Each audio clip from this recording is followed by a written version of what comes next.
pagi adik-adik, kita ketemu lagi hari ini. Kita akan beribadah sama-sama kembali walaupun masih online ya. Bagaimana kabarnya? Sehat-sehat ya, dan tetap baik-baik saja walaupun masih dalam masa ada wabah COVID-19. Kita tetap berdoa mohon perlindungan Tuhan ya. Mari kita bersyukur kepada Tuhan, kita siapkan hati untuk ibadah bersama pada hari ini dengan menyanyikan lagu Selamat Pagi Bapa, Selamat Pagi Yesus, Selamat Pagi Roh Kudus. Dan sikap berdoa ya.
Yuk kita berdoa.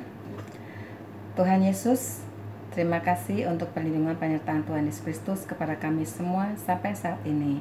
Terima kasih kami ada kesempatan untuk beribadah bersama-sama pada hari ini. Mohon urapan Roh yang Kudus buat kami semua. Berkatilah kebaktian kami ini dari awal sampai akhirnya dan juga berkati kami semua. Terima kasih Tuhan Yesus, dalam nama Tuhan Yesus Kristus kami berdoa dan bersyukur. Amin. Adik-adik, yuk kita nyanyikan lagu Sekarang Saya Sudah Bebas. Bebas dari apa? Dari dosa. Siapa yang membebaskan kita dari dosa? Tuhan Yesus yang sudah mati di kayu salib, dengan darahnya yang kudus menyucikan dosa kita. Mari kita bersyukur, kita nyanyikan Sekarang Saya Sudah Bebas. Kemudian kita lanjut dengan lagu Mengikut Yesus Keputusanku. Ya, ayo kita sama-sama kita nyanyi tepuk tangan, bersukacita bersama-sama ya.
Adik-adik kita lanjut ya, kita nyanyi lagu Mari kerja sama-sama.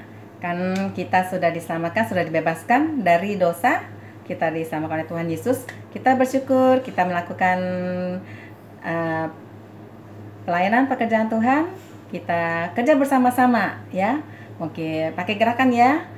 Mari kerja sama-sama. Nah, bisa mungkin kamu dengan papa atau mama, atau dengan koko atau cici atau adik ya. Nah, sama-sama semua bangun berdiri, kita pakai gerakan ya, nyanyi lagu Mari Kita Kerja Sama-sama.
Adik-adik, sekarang tiba waktunya kita akan mendengarkan firman Tuhan. Yuk kita nyanyikan lagu Melayani, melayani lebih sungguh dan mengasihi lebih sungguh. Ya, jadi yang pertama melayani lebih sungguh, kedua kalinya mengasihi lebih sungguh. Ya, semua dalam sikap berdoa kita nyanyikan lagu ini sebagai ungkapan hati kita kepada Tuhan Yesus Kristus.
Yuk kita berdoa. Tuhan Yesus, Bapa yang baik, puji syukur terima kasih. Kami boleh memuji muliakan nama Tuhan. Kami boleh bersyukur atas kebaikan Tuhan kepada kami semua. Kami akan mendengarkan firman Tuhan. Mohon Tuhan menolong kami untuk dapat mengerti apa yang disampaikan oleh hamba Tuhan yang akan menyampaikannya. Biarlah Roh Kudus Tuhan yang mengurapi kami semua. Terima kasih Tuhan Yesus. Dalam nama Tuhan Yesus Kristus kami berdoa dan bersyukur. Amin.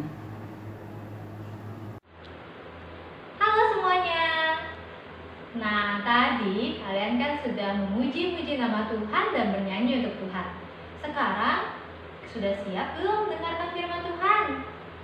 Ayo coba duduk yang manis. Ingat ya, tidak sambil makan. Kita bukan sedang menonton, tapi kita mau mendengarkan cerita firman Tuhan. Nah, hari ini Cici akan cerita tentang satu orang bapak. Bapak ini baik sekali. Namanya Bapak Stefanus. Ayo coba diulang, siapa namanya? Namanya Bapak Stefanus. Ini cerita benar loh, ada di dalam Alkitab, ada di Kisah Para Rasul pasal 7. Bahkan kalian bisa mulai baca dari pasal 6. Nah, kejadian ini adalah setelah Tuhan Yesus naik ke surga. Kalau kalian masih ingat, waktu itu Tuhan Yesus berkumpul bersama dengan murid-muridnya dan banyak orang di sebuah gunung. Lalu ketika mereka sedang berbicara, Tuhan Yesus tiba-tiba terangkat dan terangkat dan terangkat. Setelah Tuhan Yesus terangkat ke surga, murid-muridnya masih ada di dunia ini. Tapi apa yang mereka lakukan? Ternyata mereka tetap berkumpul bersama, berdoa, dan semakin banyak orang yang percaya kepada Tuhan Yesus. Lalu karena semakin banyak orang yang percaya pada Tuhan Yesus, maka ada makin banyak orang yang butuh untuk dilayani. Ada banyak orang yang butuh untuk melayani mereka juga. Jadi mereka mulai mencari orang. Siapa ya kira-kira yang bisa membantu melayani orang-orang yang baru percaya ini? Lalu mereka memilih beberapa orang yang terkenal baik, yang sungguh-sungguh rajin berdoa, dan yang orang-orang tahu, wah mereka ini sungguh-sungguh percaya kepada Tuhan Yesus. Nah, salah satunya adalah Bapak Stefanus ini. Di dalam Alkitab dikatakan dia penuh dengan Roh Kudus. Apa maksudnya? Berarti dia selalu memikirkan dan melakukan apa yang Tuhan mau. Lalu, Bapak Stefanus ini bahkan mengadakan mukjizat-mukjizat dan tanda-tanda di antara orang banyak. Tapi ada orang-orang yang tidak suka. Ada beberapa orang dari jemaat Yahudi. Lalu mereka bertanya jawab dengan Bapak Stefanus. Tapi mereka tidak bisa melawan Bapak Stefanus. Akhirnya mereka menyuruh beberapa orang. Kamu bilang ya kalau Bapak Stefanus ini ngomong hal yang tidak benar. Suka ngomong hal-hal yang melawan Tuhan. Kemudian orang-orang ini pun ngomong sama orang-orang lain. Kamu tahu nggak? Katanya Bapak Stefanus ini suka melawan Tuhan loh. Dia suka ngomong sesuatu yang melawan Tuhan. Padahal apakah itu hal yang benar? Tidak. Bapak Stefanus ini tidak pernah ngomong sesuatu hal pun yang melawan Tuhan. Lalu akhirnya mereka membawa Bapak Stefanus ke pengadilan. Kemudian di pengadilan, imam besar bertanya pada Bapak Stefanus, apakah benar kalau kamu berkata sesuatu yang melawan Tuhan? Kemudian Bapak Stefanus menceritakan mulai dari zaman Abraham, bagaimana Tuhan sudah memanggil Abraham, lalu ke zaman Musa, bagaimana Tuhan memberikan hukum kepada orang-orang Israel di zaman Musa. Lalu setelah itu, kemudian sampai ke zaman Raja Daud. Tapi Bapak Stefanus mengingatkan mereka, kalau setelah itu orang-orang ini mulai tidak percaya dengan apa yang dikatakan oleh nabi-nabi. Lalu mereka mulai menyiksa para nabi-nabi, bahkan menangkap para nabi-nabi. Terus Bapak Stefanus bilang, kalian juga tidak percaya pada apa yang dikatakan tentang Tuhan. Mereka tidak percaya kalau Tuhan Yesus itu adalah Tuhan yang sudah disalib dan bangkit pada hari yang ketiga. Lalu orang-orang ini mulai marah. Karena apa? Karena mereka dibilang, jadi maksud kamu yang tidak percaya kepada Tuhan. Lalu mereka mau menghukum Bapak Stefanus. Kemudian karena saking marahnya mereka bilang, Bapak Stefanus ini harus dihukum. Dia harus dilempari batu. Lalu Bapak Stefanus dibawa keluar. Kemudian mereka mengambil batu, terus satu persatu orang di melempari Bapak Stefanus dengan batu. Ketika Bapak Stefanus dilempari dengan batu, apa yang dilakukan? Dia melihat ke langit, lalu dia berkata, kalau dia melihat Anak Allah dan langit terbuka. Kemudian ketika orang-orang mendengar itu, mereka bakal semakin marah. Akhirnya mereka melempari Bapak Stefanus sampai mati. Dan sebelum meninggal, Bapak Stefanus berdoa, ya Tuhan Yesus, terimalah rohku.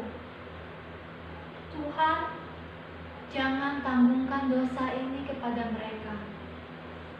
Dan dengan perkataan itu, meninggallah dia. Kok Bapak Stefanus tetap setia ya kepada Tuhan? Karena dia tahu kalau Tuhan adalah segalanya. Tidak ada yang bisa mengalahkan kecintaan kita pada Tuhan. Meskipun mungkin orang lain tidak suka, mungkin orang lain tidak percaya, tapi Bapak Stefanus tahu Tuhan adalah Tuhan yang baik, yang selalu melakukan hal yang terbaik buat kita. Bahkan Dia sudah mati menebus semua dosa kita. Karena itu kita juga harus melakukan yang terbaik buat Tuhan. Meskipun terkadang keadaan itu membuat hidup kita nggak enak. Misalnya, kalau kalian di sekolah, meskipun sekarang ini kita semua bersekolah dari rumah, tapi coba ingat-ingat waktu kalian ada di sekolah, mungkin ada godaan untuk menyontek atau untuk bertanya pada teman jawaban waktu kalian lagi ulangan. Tapi firman Tuhan berkata tidak boleh, kita tidak boleh mencuri, karena menyontek sama dengan mencuri jawaban dari orang lain. Nah, mungkin ketika ada teman yang tanya jawaban sama kita ingat, oh kita juga tidak boleh kasih tahu jawaban ke mereka. Mungkin mereka akan marah, mereka akan tidak suka pada kita. Tapi ingat seperti Bapak Stefanus, mana yang lebih penting? Apakah menuruti firman Tuhan atau menuruti teman kita? Atau mungkin teman kita ajak kita untuk melakukan hal yang tidak benar, seperti ayo kita ejek teman kita yang lain, atau ayo kita tendang hewan itu, atau ayo kita gak usah dengerin guru, kita ngobrol aja. Nah, ketika teman kalian mengajak kalian untuk melakukan hal yang tidak benar, mana yang kalian pilih? Apakah kalian akan menuruti firman Tuhan atau menuruti teman kalian? Lalu, ketika Tuhan meminta kalian misalnya mengingatkan lewat firman kalau kalian harus membantu orang tua, apakah kalian akan lebih memilih menonton TV atau membantu orang tua? Terkadang ketika kita harus membantu orang tua, kita harus meninggalkan hal yang kita sukai. Tapi ingat, lebih baik taat kepada orang tua dan Tuhan atau mengikuti apa yang kita suka. Nah, Cici yakin kalian semua tahu jawabannya. Menyenangkan hati Tuhan adalah hal yang terutama, hal yang paling penting di dalam dunia. Sekarang kita akan hafal ayat ya. Ayatnya diambil dari Mazmur 126 ayat 5. Dari mana? Mazmur 126 ayat 5. Bunyinya seperti ini. Orang yang menabur dengan mencucurkan air mata akan menuai dengan sorak-sorai. Sekali lagi ya. Orang yang menabur dengan mencucurkan air mata akan menuai dengan sorak-sorai. Apa maksudnya Cici? Seperti yang tadi Cici bilang, terkadang melakukan hal yang Tuhan mau bisa rasanya tidak enak. Tapi ingat, ketika kita melakukan apa yang Tuhan mau, hati kita pasti akan dipenuhi dengan sukacita. Dan nanti di surga, ketika kita bertemu dengan Tuhan, Tuhan Yesus akan berkata, baik sekali perbuatanmu, masuklah ke dalam kerajaan. Coba sekali lagi ya. Ayat hafalannya diambil dari Mazmur 126 ayat 5. Orang yang menabur dengan mencucurkan air mata akan menuai dengan suka, dengan sorak-sorai. Yuk kita mau berdoa ya. Semua lipat tangannya, tutup matanya, jangan lihat kanan kiri lagi. Kita mau sungguh-sungguh berdoa kepada Tuhan. Mari kita berdoa. Tuhan Yesus, terima kasih untuk firman Tuhan yang sudah kami dengar. Tuhan, tolonglah kami. Terkadang ketika kami mengikuti firman-Mu dan perintah-Mu, kami mengalami kesulitan. Tapi kami mau tetap setia kepada Tuhan, apapun yang terjadi. Tolong kami ya Tuhan, supaya ketika nanti kami bertemu denganmu di surga, Engkau bisa berkata bahwa kami adalah hamba yang setia. Terima kasih untuk firman-Mu Tuhan. Berkati kehidupan kami selama seminggu ke depan, dan tolong kami supaya kami boleh terus setia menuruti perintah Tuhan, dan juga menjadi anak-anak yang baik dimanapun kami berada. Dan nama Tuhan Yesus kami berdoa dan mengucap syukur. Amin. Shalom adik-adik, hari ini kita membuat prakarya tangan yang menunjukkan saya siap memberitakan sabda Allah. Nah, seperti ini, dan perlengkapannya bisa kertas origami ataupun juga kertas gambar yang polos, kemudian ada spidol, ada bolpen, ada lem, ada tali benang wol ataupun juga bisa pita, ada gunting ya. Kalau dia kertasnya putih, bisa tulis nanti di sini sendiri. Pertama-tama kita gambar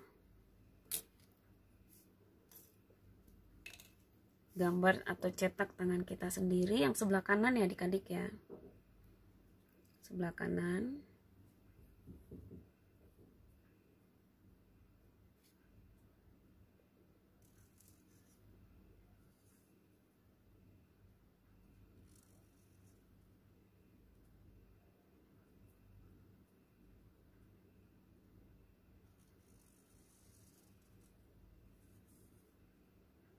Ya, kita cetaknya perlu hati-hati. Oke. Kemudian kita satukan.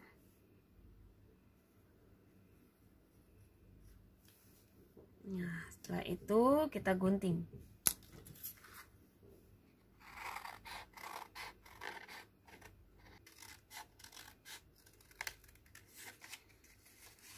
Ya, kalau udah semua kita gunting ya, kemudian kita balik ya, yang ada bekas garisan-garisannya yang hitam-hitam ini kita balik. Nah, kemudian ini jari ibu jari atau jari jempol kita lipat begini ya. Setelah kita lipat, kemudian kita lem. Kita lem, beri lem, kemudian kita tempel. Nah, kemudian jari tengah dan jari manis pun sama ya adik-adik ya. Kita kasih lem dulu. Nah, habis itu kita tempel begini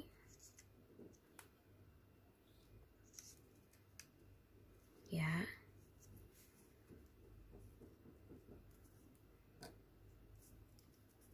Kita tempel jadi begini.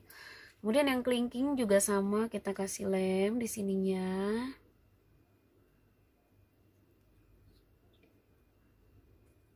Dan kita tekuk ya. Kita tempel. Nah, setelah itu tali ini atau benang wol ini kita buat jadi pita. Nah, ukurannya terserah adik-adik mau ukuran seperti apa ya. Namun Sebelumnya kita gambar dulu di sini adik-adik. Boleh pakai bolpen, boleh juga pakai spidol. Kita buat kukunya.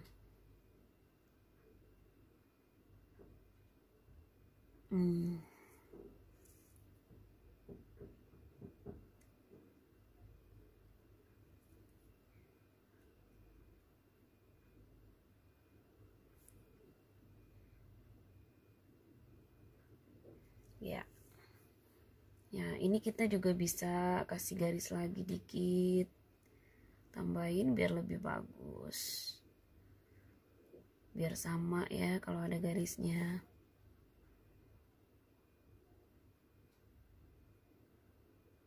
Di pinggirnya.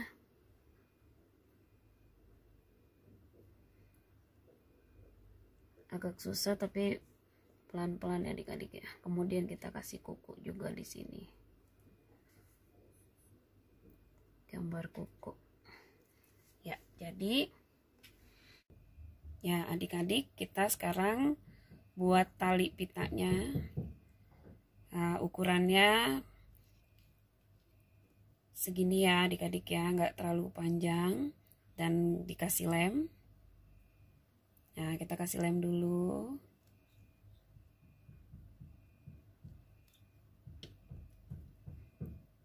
Kita kasih lem, kemudian kita ikat. Kita ikat pita ya. Ya, seperti ini.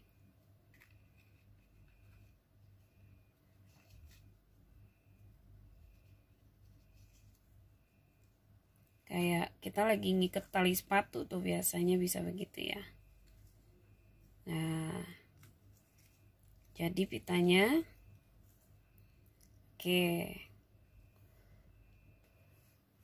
Ya, setelah itu kita tulis dulu ya. Ada tulisannya itu. Ya, habis kita buat pita, kita sekarang tulis. Saya siap mewartakan sabda Allah. Kita tulis sendiri dengan tulisan tangan kita ya adik-adik ya.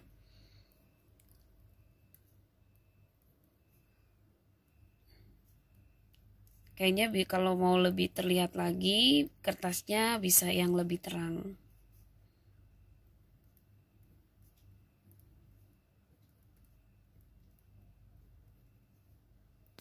Nah, jadilah seperti ini.